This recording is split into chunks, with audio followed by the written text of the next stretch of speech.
नमस्कार दोस्तों, Jharkhand coaching classes के यूट्यूब चैनल में आप लोगों का स्वागत है। कला और संस्कृति के संदर्भ में क्लास 11 के एनसीईआरटी बुक को हम लोग चैप्टर वाइज डिस्कस कर रहे हैं। ये सबसे लास्ट चैप्टर है जो संबंधित है इंडो इस्लामिक वास्तुकला से। वास्तुकला के बारे में हम लोग जाने थे कि भवन निर्माण का अपना एक तकनीक होता है, अपना एक शैली होता है, उसी को हम लोग वास्तुकला के तौर पे जान सकते हैं। जैसे मंदिर के संदर्भ में देखें तो नागर शैली, द्रविड़ शैली, बेसर शैली है। ये भारतीय परंपरा का शैली है। इसी तरह से आप मध्य एशिया ईरान में जाइएगा तो इस्लामिक धर्म का परंपरा का एक शैली है और उसी के अंतर्गत वहाँ पे भवन का निर्माण किया जाता था। जब यहाँ पे 1206 में दिल्ली सल्तनत का स्थापना होगा और 1526 में मुगलों का यहाँ पे राज यहाँ पे प्रारंभ होगा, तब हमको उन दोनों का प्रभाव यानी कि मध्य एशिया का प्रभाव जो कि ईरान हो गया या तुर्कों का प्रभाव जो है वो भारतीय वास्तुकला के साथ मिलता हुआ दिखेगा और यहाँ पे एक नया वास्तुकला उभर के आएगा और इसी को हम लोग बोलते हैं इंडो इस्लामिक वास्तुकला। तो इसमें हम लोग पहला कैटेगरी जो कि दिल्ली सल्तनत से संबंधित है उसके बारे में पिछले वीडियो में चर्चा कर चुके हैं। आज हम लोग यहाँ पे चर्चा करने वाले हैं मुगल काल से संबंधित स्थापत्य कला के बारे में। तो मुगल काल में काफ़ी भवन जो बने हैं जो वर्तमान समय में भी आपको देखने को मिलते हैं, चाहे वो लाल किला हो, चाहे वो ताजमहल हो, चाहे वो आगरा के फतेहपुर सीकरी में बनाया हुआ बुलंद दरवाजा है, दीवाने खास है, दीवाने आम है। इस तरह से कई स्ट्रक्चर जो हैं वो वर्तमान समय में भी मौजूद है और इससे कई सवाल जो हैं वो बनाए भी जाते हैं।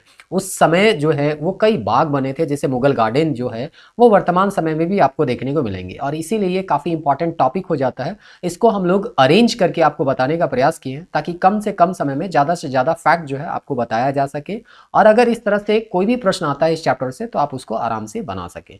तो इसके लिए एक एग्जांपल आपको देना चाहते हैं कि कैसे यहाँ पे सवाल पूछा जाता है, जो कि हम लोग क्वेश्चन बैंक के सीरीज में ऑलरेडी डिस्कस कर चुके हैं, लेकिन फिर भी एक बार याद कराने के लिए बता रहे हैं कि फतेहपुर सीकरी में यहाँ पे पूछा गया था जो बुलंद दरवाजा है उसका निर्माण किस चीज से हुआ है, तो यहाँ पे दिया गया है संगमरमर पत्थर से हुआ है, सफेद संगमरमर से।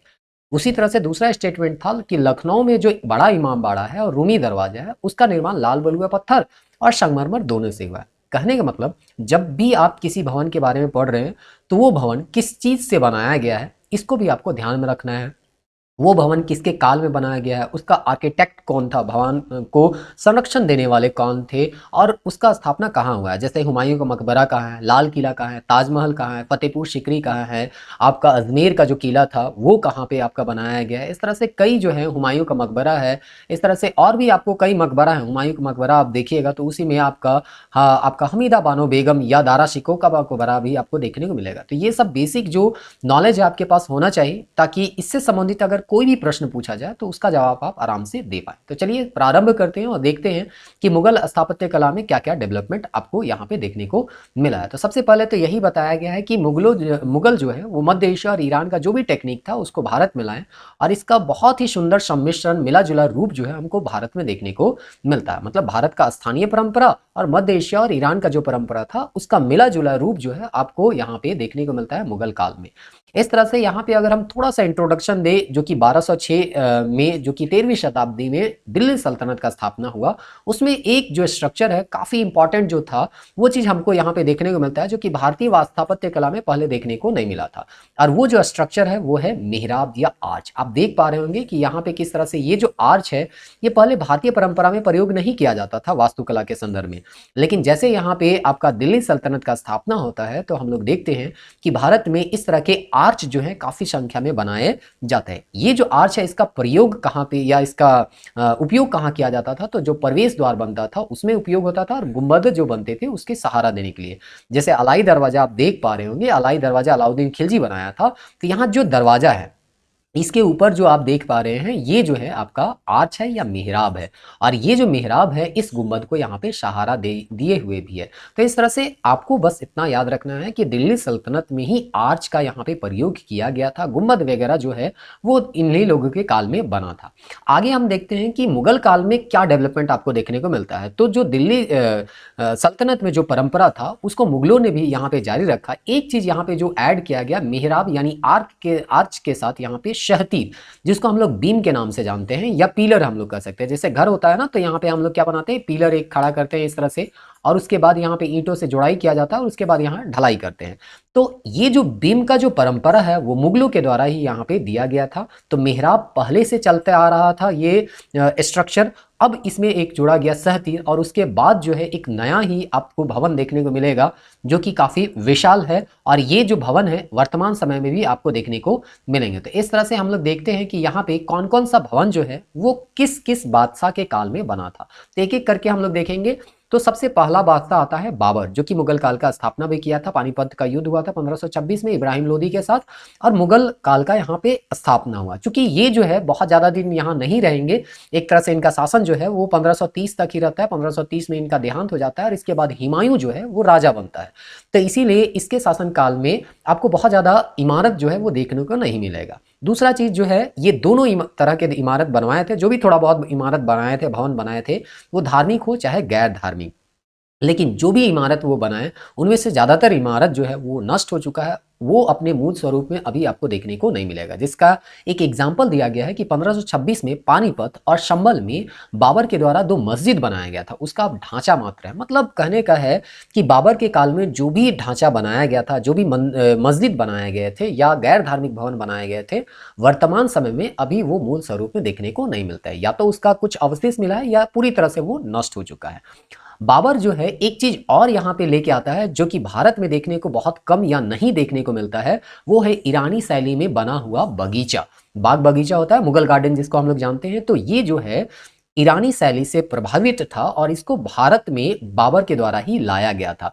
और इसी के क्रम में आगरा में ये 2 बाग का निर्माण करवाएगा, जिसका नाम है राम बाग या आराम बाग, और दूसरा है जहरा बाग। तो आपको याद क्या करना है पीटी के पॉइंट ऑफ व्यू से, या कोई भी एग्जाम आप दे रहे हैं तो फैक्चुअल डाटा याद करना है कि राम बाग और जहरा बाग कहाँ है, तो आगरा में। किसके द्वारा बनाया गया? ये जो है वो बाबर के द्वारा इसको बनवाया गया था। और ये जो है आराम बाग जो है one of the oldest Mughal garden आता है के क्रम में आता है। मतलब सबसे पहला मुगल गार्डन आप कह सकते हैं इसको, जो कि 1528 के आसपास में बनाया गया था। और ये आगरा में ताजमहल से नॉर्थ ईस्ट एरिया में आपको 5 किलोमीटर दूर में आपको देखने को मिलेगा। कुल मिला के आपको याद रखना है कि ये जो दोनों है वो आगरा में ही है, और ये one of the oldest Mughal garden के अंतर्गत आता है आराम बाग। और ये जो है बाबर के द्वारा बनाया गया था। तो इस तरह से राम बाग है, लेकिन ओरिजिनल जैसे बनाया गया था वर्तमान स्वरूप में अभी आपको नहीं दिखेगा। इसके बाद कई बादशाह आएंगे जो कि अपने शासन काल में इसमें बहुत सारा परिवर्तन करेंगे। तो ठीक है, थोड़ा बहुत जो भी परिवर्तन के साथ आपको देखने को मिलेगा, लेकिन वर्तमान रूप में भी ये अभी मौजूद है। इसी के काल में बाबरी मस्जिद बना था, जो कि इसका एक सैनिक कमांडर था मीर बाकी, उसके द्वारा ये बनाया गया था अयोध्या में। तो इस तरह से ये आपका बाबर के संदर्भ में हम लोग पढ़े। आगे हम लोग देखते हैं हुमायूं के संदर्भ में कि हुमायूं की इमारतें से हुमायूं का जो इमारत है उसके संदर्भ में क्या देखने को मिलता है। तो हुमायूं जो है आपको पता होगा, शेरशाह सूरी से यहाँ पे कन्नौज या बिलग्राम का युद्ध होता है 1540 में, वो हारता है। फिर 15 साल यहाँ पे निर्वासन में वो रहता है, और 1555 में वापस जब ये जीतता है तो मात्र 1 साल ये जिंदा रहेगा, और 1556 में इसका देहांत भी हो जाता है। और इसीलिए इसको ज़्यादा समय नहीं मिलेगा, तो वास्तुकला के संदर्भ में बहुत ज़्यादा डेवलपमेंट नहीं देखने को मिलेगा। इनकी पत्नी जो है वो हमीदा बानो बेगम, वो जो है एक भवन का निर्माण करती है, या जिसको हम लोग कह सकते हैं मकबरा का निर्माण करती है, और इसे कहा जाता है हुमायूं का मकबरा। तो हुमायूं के लिए एक मकबरा बनाती है जिसको कहा जाता है ये ताजमहल का पुरोगामी है। जैसे बाद में हमको ताजमहल देखने को मिलेगा, कुछ वैसा ही ताजमहल के जैसा ही स्ट्रक्चर आपको हुमायूं का मकबरा देखने को मिलेगा, जो कि आप इमेज में देख पा रहे होंगे कि ये लगभग लगभग ताजमहल के जैसा ही दिख रहा है। तो इसीलिए ताज का पुरोगामी कहा जाता है हुमायूं का मकबरा। तो ये चीज आपको याद रखना है। दूसरा, हुमायूं का मकबरा किसके द्वारा बनाया गया है, किसके द्वारा संरक्षण दिया गया, तो हमीदा बानो बेगम के द्वारा। इसका जो आर्किटेक्ट था वो कौन था, तो मिर्जा गयास था, मिराक मिर्जा गयास इसका पूरा नाम था, जो कि ईरान से आया था, और ईरान से ही कई कारीगर यहाँ पे लाया था। और वहाँ का जो परंपरा है और स्थानीय जो परंपरा है, दोनों का मिला जुला रूप जो है आपको यहाँ पे हुमायूं के मकबरा में देखने को मिलता है। इसीलिए तो हम लोग कहते हैं इंडो इस्लामिक आर्किटेक्चर के नाम से जानते हैं, जिसमें इस्लाम का भी और भारत का भी दोनों का यहाँ पे मिला जुला स्वरूप देखने को मिला है। इसका निर्माण जो है 1564 में हुआ था। भले ही ये अकबर का काल का है, 1564 में आपको पता होगा कि यहाँ पे शासन अकबर का चल रहा था, लेकिन कुछ ऐसा विशेषता है जिसके कारण इसमें हुमायूं के काल में इसको रखा गया है, ना कि अकबर के काल में। अकबर के काल में तो हम लोग डिटेल पढ़ेंगे ही पढ़ेंगे, लेकिन ये जो हुमायूं का मकबरा है उसको हम लोग अकबर के काल में रख के नहीं पढ़ते, क्योंकि इसमें कुछ विशेषता है जो कि अकबर के काल में आपको ज्यादातर देखने को नहीं मिलेगा। वो कौन कौन सा विशेषता है देखते हैं। तो सबसे पहला बार यहाँ पे देखने को मिलेगा कोई मकबरा है और उस मकबरा में बागान है, यानी कि बाग बगीचा बनाया गया है। तो एक मकबरा के सामने बाग बगीचा हो, ऐसा पहला एग्जाम्पल आपको देखने को मिलता है हुमायूं के मकबरा में। एक चीज़ और याद रखना है कि हुमायूं का मकबरा जो है वो कहाँ पे है, तो दिल्ली में है, ठीक ना। दूसरा चीज़, अभी जैसा कि आपको यहाँ पे देखने को मिला था कि फतेहपुर सीकरी में बुलंद दरवाजा का निर्माण संगमरमर से पत्थर से हुआ था, ऐसा स्टेटमेंट दिया गया है। तो कहने का मतलब है जो भी भवन निर्माण हुआ है वो किस चीज़ से हुआ है, इसको आपको जानना है। और इसीलिए हम लोग यहाँ पे देखते हैं कि ये जो हुमायूं का मकबरा है वो लाल पत्थर से हुआ है। देखिए, अकबर के शासनकाल में लाल बलुए पत्थर का ही ज़्यादातर प्रयोग होगा। जब हम जहांगीर और शाहजहां के काल में आएंगे तो देखेंगे लाल बलुए पत्थर के जगह में यहाँ पे संगमरमर का प्रयोग होने लग जाएगा। तो ये चीज़ को आपको, जो ट्रांजिशन है उसको समझना बहुत जरूरी है। आगे देखते हैं, यहाँ पे दिया गया है इस भवन के बारे में, ये अष्टकोणीय रूप में बना हुआ है और यहाँ पे दोहरा गुंबद आपको देखने को मिलता है। यहाँ कई कक्ष हैं और अलग अलग कक्ष में अलग अलग लोगों का मकबरा भी देखने को मिलेगा। चूंकि ये हुमायूं का मकबरा है तो हुमायूं का कब्रगाह जो है वो तो आपको देखने को मिलेगा ही मिलेगा। साथ ही साथ इसी हुमायूं के मकबरे में और भी कई कब्रगाह देखने को मिलेंगे जो कि अलग अलग यहाँ पे उनके परिवार के सदस्यों का है। जैसे हमीदा बानो बेगम जो कि उनकी पत्नी ही थी, जो कि इस मकबरा को बनाई थी, जब उनका देहांत होता है तो भी उसको यहीं पे उसका कब्र बनाया जाता है। फिर दारा सिको जो कि औरंगजेब का भाई था, उसको भी यहीं पे स्थापित किया जाता है। तो इस तरह से हम लोग जो है इसके बारे में हुमायूं के मस्जिद के मकबरा के बारे में चर्चा की है कि हुमायूं का मकबरा हम हमीदा बानो बेगम जो कि उसकी पत्नी थी उनके द्वारा बनाया गया था 1564 में। आगे हम देखते हैं कि 1540 में जब बिलग्राम का युद्ध होगा तो यहाँ पे शासन हो जाएगा शेरशाह सूरी। तो शेरशाह सूरी के काल में भी यहाँ पे कुछ भवन का यहाँ पे निर्माण हुआ है, जिसमें एक सबसे महत्वपूर्ण है किला एक कोहना।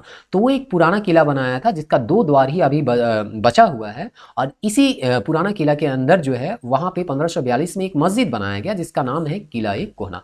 तो आपको बस इतना याद रखना है कि किला एक कोहना किसके द्वारा बनाया गया था, तो शेरशाह सूरी। इसका स्टाइल कैसा है, तो इस्लामिक कल्चर का है। 1541 में बनाया गया था, लाल बलुए पत्थर और मार्बल का यहाँ पे प्रयोग किया गया है, जो कि आप यहाँ पे देख पा रहे होंगे। तो इस तरह से ये जो है हुमायूं के शासनकाल में बना था।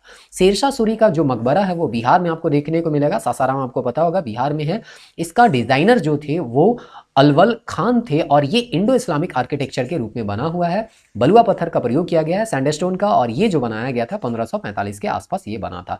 ये जो भवन बना हुआ है या मकबरा जो बना हुआ है वो एक चबूतरे पर बना हुआ है, जो कि एक तरह से कह सकते हैं बीच झील के बीच में ये बना हुआ है। देखिए यहाँ पे एक तालाब है और ये तालाब से यहाँ तक इस चबूतरे में इसके ऊपर बना हुआ है ये मकबरा, जो कि सासाराम में देखने को मिल रहा है। तो ये मकबरा के यहाँ पे बगल में आप देखिएगा तो यहाँ पे तालाब है, और तालाब है इसीलिए यहाँ पे एक सीढ़ी या एक रास्ता बनाया गया है और यहाँ पे एक सीढ़ी है और यहाँ पे ही चढ़ के यहाँ पे मकबरा में जाया जा सकता है।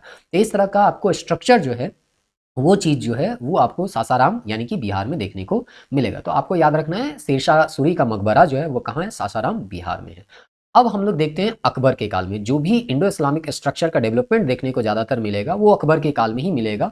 और इसीलिए यहाँ पे कहा जाता है अकबर के शासन काल को मुगल स्थापत्य का निर्माण काल कहा जाता है, क्योंकि एक्चुअल में जो स्थापत्य कला का एक तरह से बहुत ही ज़्यादा डेवलपमेंट देखने को मिलेगा वो अकबर के काल में ही देखने को मिलेगा। क्योंकि बाबर और हुमायूं जो है वो युद्ध में ही अपने पूरे जीवन को समाप्त कर देते हैं, उनको बहुत ज़्यादा समय नहीं मिलता। अकबर जो है प्रशासनिक एक तरह से ढांचा को मजबूत करते हैं और उसके बाद जो है स्थापत्य कला में अपना ध्यान देते हैं, और इसीलिए जो है इनके काल में काफ़ी ज़्यादा स्ट्रक्चर जो है वो देखने को मिलता है। तो इस दौरान जो है भारतीय इस्लामिक स्थापत्य कला का मिला जुला रूप जो है हमको यहाँ पे देखने को मिलता है, और इससे हम लोग को देशी तकनीक का यहाँ पे बढ़ावा मिला और अन्य देशों के अनुभवों का यहाँ पे उपयोग किया गया।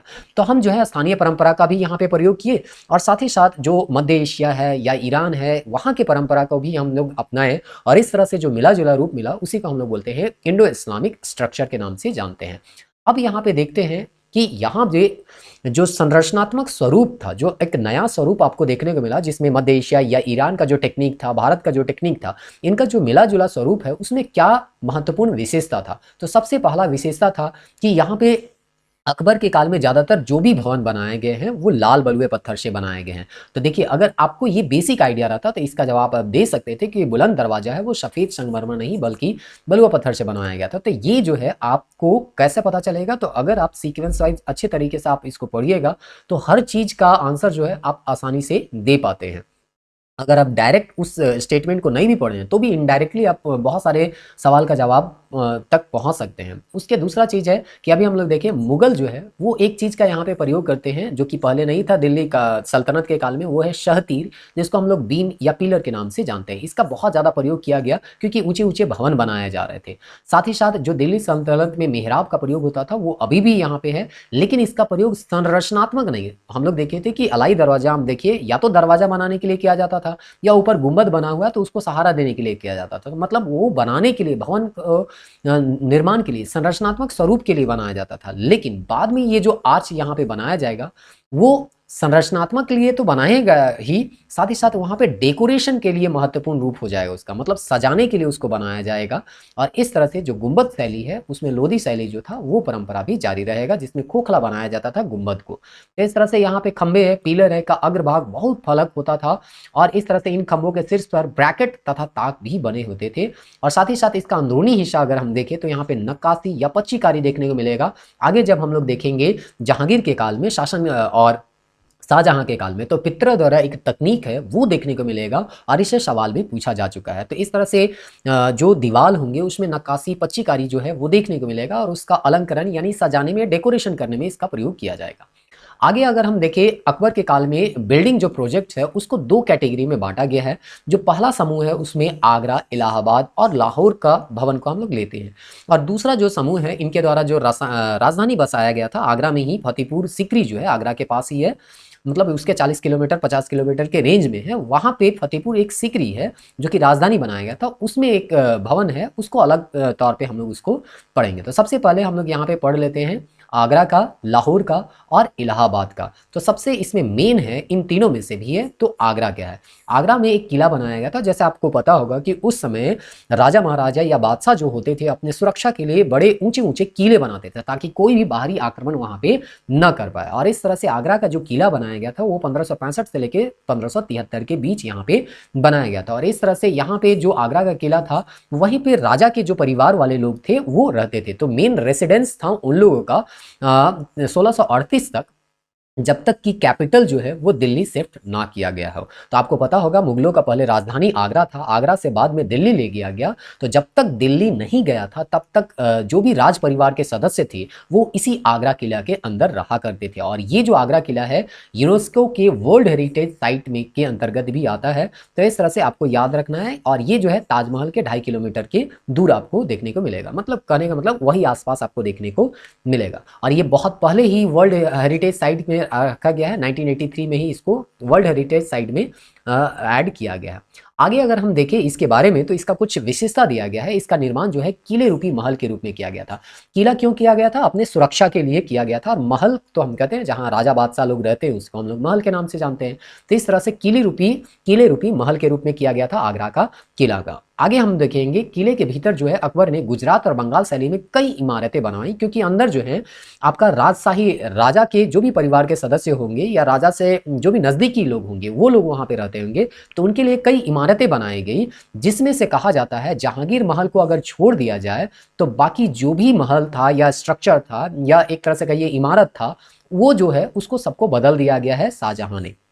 तो शाहजहां ने अपनी सभी संरचनाओं को तुड़वा कर फिर से उसको निर्मित करवाया। होता है ना कि पुराना संरचना हो गया है तो वो अब नए समय के या नए जमाने के अनुसार वो अगर नहीं है तो उसको तोड़ के एक नया स्ट्रक्चर दिया जाता है।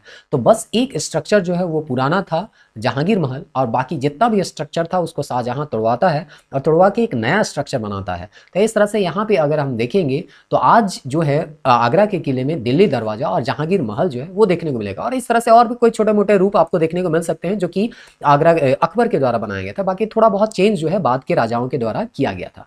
तो जिसमें दो महत्वपूर्ण है, दिल्ली दरवाजा और जहांगीर का महल। तो इस तरह से अगर आप जहांगीर के महल के बारे में यहाँ पे अगर आप देखिएगा तो जहांगीर का महल में यहाँ पे आपको इमेज में थोड़ा बहुत दिख रहा होगा कि ये जो है आगरा का फोर्ट है, इसके अंदर जो है जहांगीर का महल है और यही जो है ये किले का मुख्य प्रवेश द्वार है। तो आप देख पा रहे होंगे कि कितना ये ऊंचा यहाँ पे किला है और किले के अंदर प्रवेश करना कितना मुश्किल होता था। इसीलिए ये लोग अपने सुरक्षा, क्योंकि वहां पे तो राजा महाराजा के साथ हमेशा युद्ध होते रहता था, इसीलिए ये लोग मजबूत मजबूत किले बनवाते थे। और जिसमें से लाल किला भी आप देखते हैं वो मिला होगा। तो इस तरह से ये आगरा का रेड फोर्ट है। तो ये आगरा का रेड फोर्ट है जो कि अकबर के द्वारा बनाया गया था। उस तरह से अगर हम यहाँ पे देखें तो मेहराब वगैरह भी आपको यहाँ पे देखने को मिलेगा, तोरण युक्त छत देखने को मिलेगा, तोरण दरवाजा को हम लोग कर रहे हैं। हाँ, इसमें किस चीज का प्रयोग किया गया है निर्माण में, तो लाल बलुए पत्थर और सफेद संगमरमर का यहाँ पे प्रयोग किया गया है। तो आपको ये चीज जानना है, क्योंकि यहाँ पे इस तरह के सवाल आपको पूछे जा रहे हैं कि कौन से स्ट्रक्चर को बनाने के लिए किस किस पत्थर का यूज किया गया है। आगे हम लोग देखते हैं जहांगीर महल के बारे में, कि जहांगीर महल में भी अगर देखा जाए तो इसका प्रयोग जो है लाल बलुआ पत्थर। आप गेस कर सकते हैं, ज्यादातर जो भी अकबर के काल में बना है वो लाल बलुए पत्थर से ही यहाँ पे बना गया है। और ये जो है आपका जहांगीर महल ज्यादातर आपको यहाँ पे बताता था, इस महल का यूज जो है मेनली जो उसकी राजपूत वाइफ जो थी अकबर की, उनके द्वारा ये किया जाता था। इसीलिए ये हिंदू और इस्लामी भवन का निर्माण का यहाँ पे पद्धति आपको देखने को मिला जुला सुंदर नमूना आपको देखने को मिलेगा। तो जहांगीर महल जो है आपको पूछा जा सकता है, ये जो महल है ये किसके द्वारा बनाया गया था, तो अकबर के द्वारा बनाया गया था। अकबर की जो राजपूत पत्नियां थी वो ज्यादातर जहांगीर महल में रहती थी, और इसीलिए हिंदू और इस्लाम का यहाँ पे मिश्रण देखने को मिलेगा, और यहाँ पे विभिन्न कक्ष बनाए गए थे। तो इस तरह से आपको ये चीज जो है लाल बलुआ पत्थर से बनाया गया था, ये भी इंफॉर्मेशन आपको याद रखना है। तो ये है आपका जहांगीर महल, जो कि आगरा किला के अंदर आपको यहाँ देखने को मिल जाएगा। इसी किला में एक कटोरा जैसा स्ट्रक्चर है जिसे हौज ए जहांगीरी के नाम से यहाँ पे हम जानते हैं, जो कि एक सिंगल पत्थर को काट के बनाया गया था। और कहा जाता है इसमें फ्रेगमेंटेड रोज वाटर को रखा था, तो स्नान वगैरह करने के लिए ये लोग जो है यहाँ पे इस देखिए एक पत्थर को काट के बनाया गया कटोरा जैसा स्ट्रक्चर है, उसको यहाँ पे बनाया गया था। तो ये भी आगरा किला के अंदर ही मिलेगा। तो किला है, किला के अंदर रास्ता है, राजा के लोग रहते थे, रास्ता ही एक तरह से कहिए लोगों का वहां पे बसावट था। तो लोग जो है राजशाही जीवन जीने के लिए बहुत बड़े बड़े भवन का निर्माण कराएंगे, और यहाँ पे देखिए स्नान करने के लिए ये लोग इस तरह का कटोरा बनाते हैं, जो कि यहाँ पे फ्रेगमेंटेड रोज वाटर को यहाँ पे रखा जाता था, ऐसा यहाँ पे बताया गया। इसी तरह से आप लाहौर, ना केवल आगरा में जाइएगा, लाहौर और इलाहाबाद में भी देखिएगा, तो जो वहां पे किला बना था, जैसे कि अभी हम आगरा के किला बताए, उसी तरह से लाहौर और इलाहाबाद में भी किला बनाया गया। उन किला का भी विशेषता वैसा ही है जैसा कि आगरा में है। और इस तरह से एक किला जो आपको अजमेर राजस्थान में देखने को मिलेगा, वो थोड़ा सा दूसरा ढंग में है, क्योंकि यहाँ का जो किला है उसका दीवार का मोटाई लगभग 2 गुना है। तो इसका रीजन दिया गया है, चूंकि ये सीमांत क्षेत्र था, बॉर्डर एरिया था, और इसीलिए यहाँ पे लोगों का आक्रमण का डर ज्यादा था। और इसीलिए यहाँ पे आप देख सकते हैं कि ये जो फोर्ट है यानी किला है, वो जो है काफी एक तरह से कहिए मोटाई में 2 गुना है लाहौर और इलाहाबाद का। ये जो आप देख रहे हैं यमुना नदी के किनारे, यहाँ पे इलाहाबाद फोर्ट है। तो किला जो है वो आपको मुगल बादशाहों के राज शासन में देखने को मिलेगा, क्योंकि ये अपने सुरक्षा के लिए आपके ऊंचे ऊंचे किले का निर्माण करवाते हैं। तो ये तो था पहला स्ट्रक्चर या पहला चरण। दूसरा अगर चरण अगर हम देखें, तो यहाँ पे दूसरा चरण होता है फतेहपुर सीकरी में, जब यहाँ पे जो कि आगरा से 40 किलोमीटर दूर है, जब इसको राजधानी बनाया जाता है, तो वहां पे काफी भवन आपको देखने को मिलेगा, जो कि अकबर के काल में बनाया गया था। अगर हम यहाँ पे देखिए, इस शहर का निर्माण काफी कम समय में हुआ था, 71 से 82 यानी कि लगभग 14 से 15 साल में ही फतेहपुर सीकरी को यहाँ पे बसाया गया था। और यहाँ पे जितने भी भवन बने हैं, ज्यादातर जो बने हैं वो लाल बलुए पत्थर से बने हैं। यहाँ सहतीर यानी बीम का यहाँ पर प्रयोग किया गया, क्योंकि पंचमहल जैसे यहाँ पे 5 तल्ला महल देखने को मिलेगा, तो इस तरह से यहाँ पे बीम नहीं रहेगा तो इतने ऊंचे महल बनेंगे कैसे। तो बीम के साथ साथ यहाँ खंबे, कड़ियां, ताक, टाइल, है ना, इस तरह के जो स्ट्रक्चर है वो आपको यहाँ पे फतेहपुर सीकरी में देखने को मिलेगा। साथ ही साथ इसका एक विशेषता है, इसको बिना गारे के यहाँ पे जोड़ा गया है। तो ये जो था मुगल काल में फतेहपुर सीकरी में बना हुआ भवन का विशेषता था। अब एक एक करके हम देखते हैं कि इस फतेहपुर सीकरी में कौन कौन सा भवन जो है देखने को मिलता है। तो इसको पुनः 2 कैटेगरी में बांटते हैं। एक को हम लोग धार्मिक कैटेगरी में रखेंगे, जो कि धर्म से संबंधित है, जैसे जामा मस्जिद वहां पे है, फिर शेख सलीम चिश्ती का मजार है, फिर बुलंद दरवाजा है। ये किसी न किसी रूप से धार्मिक रूप से ये जुड़े हुए थे। तो सबसे पहले आप जामा मस्जिद जो है फतेहपुर सीकरी में आप देख पा रहे होंगे, तो ये जामा मस्जिद जो है बोलता है कि ये उत्तरी पश्चिमी कोने पर स्थित है जामा मस्जिद, और इसी के बरामदे में शेख सलीम चिश्ती का यहाँ पे मजार है, जो कि 1881 में बन के ये तैयार हो गया। देखिए यहाँ पे शेख सलीम चिश्ती का यहाँ पे मजार है, जो कि यहाँ पे आपका ये चीज दिख रहा है कि कैसे इसको यहाँ पे बनाया गया। आगे अगर हम यहाँ पे स्ट्रक्चर, फतेहपुर सीकरी काफी इंपॉर्टेंट है, इसलिए इसमें कई स्ट्रक्चर आपको देखने को मिलेंगे।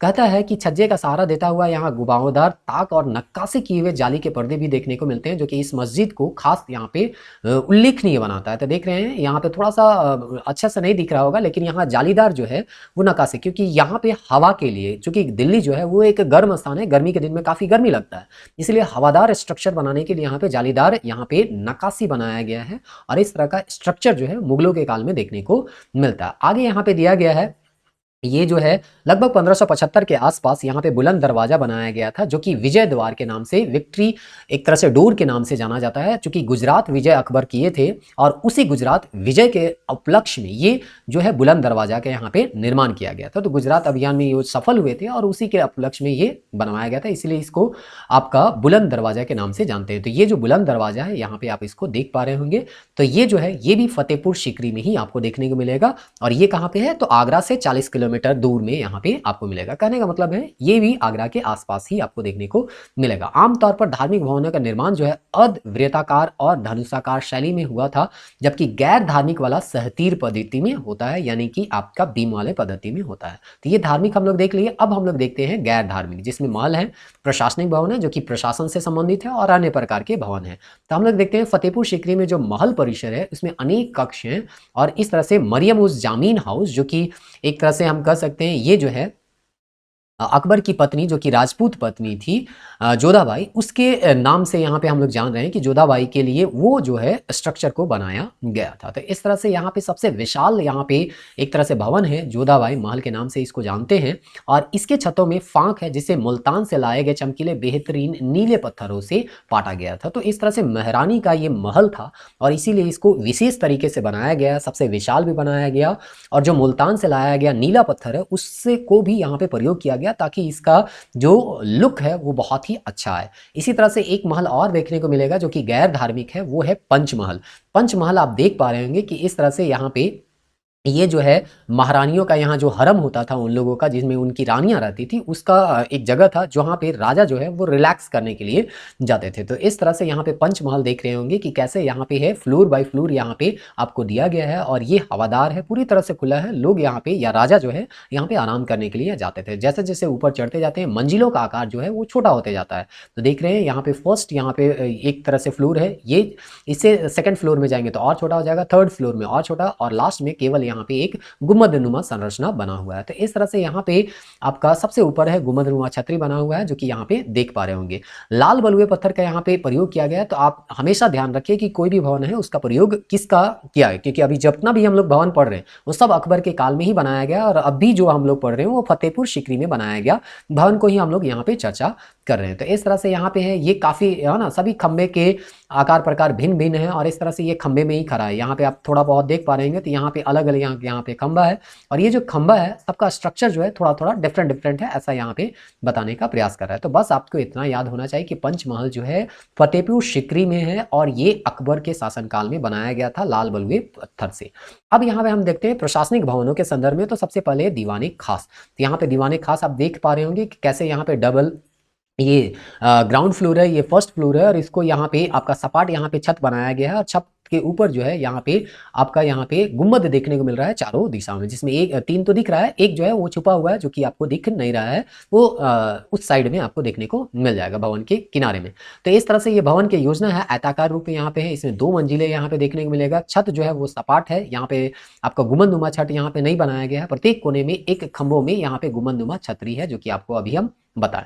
खूबसूरत नक्काशी किया गया है ताकि उसकी खूबसूरती में आपका चार चांद आ जाए। आगे हम लोग देखते हैं दीवाने आम, ये दूसरा प्रशासनिक भवन था, और दीवाने आम जो यहाँ पे बैठते थे, देखिए यहाँ पे है, यहाँ पे मुगल बादशाह जो है यहाँ बैठते थे, और लोग जो है यहाँ पे अपना फरियाद लेके यहाँ पे आते थे। तो इस तरह से दीवाने आम यहाँ पे बनाया गया था फतेहपुर सीकरी में। तो ये जो दीवाने आम है इसके बारे में बताया गया है कि ये एक तरह का, यहाँ पे देखिए ये बाहर से आपको दिख रहा है कि कैसे यहाँ पे दीवाने आम था, जिसमें राजा जो है वो एक तरह से पब्लिक ऑडियंस, लोगों से क्या करते थे, जनता से मिलते थे। ये आयताकार एक बरामदा था, चारों ओर से स्तंभ से घिरा हुआ है। सम्राट का चबूतरा जो होता है पश्चिमी किनारे पर सबसे ऊंचा था, ताकि दूर से भी कोई अगर खड़ा हो तो उसको सम्राट जो है वो दिख जाए। तो इस यहाँ पे देख रहे हैं ना, यहाँ पे जैसे यहाँ दिया गया है कि कैसे यहाँ पे सम्राट को बैठने के लिए यहाँ पे ऊंचा जगह दिया गया है, ताकि अगर यहाँ पे भी कोई दूर में खड़ा रहे तो सम्राट जो है वहां से दिख जाए। तो इस तरह से दीवाने आम दीवाने खास जो है वो आपका बनाया गया था। तो आप देख पा रहे होंगे कि कैसे ये पंचमहल है, ये दीवाने खास है, फिर यहाँ पे आपको और भी बहुत सारे स्ट्रक्चर जो है वो देखने को मिलेंगे, और ये जो है वो फतेहपुर सीकरी है। नेक्स्ट वीडियो में जब हम लोग यहाँ पे मिलेंगे तो हम लोग चर्चा करेंगे जहांगीर और शाहजहां के काल में क्या स्थापत्य कला के संदर्भ में डेवलपमेंट हुआ है। मिलते हैं नेक्स्ट वीडियो में, तब तक के लिए जय।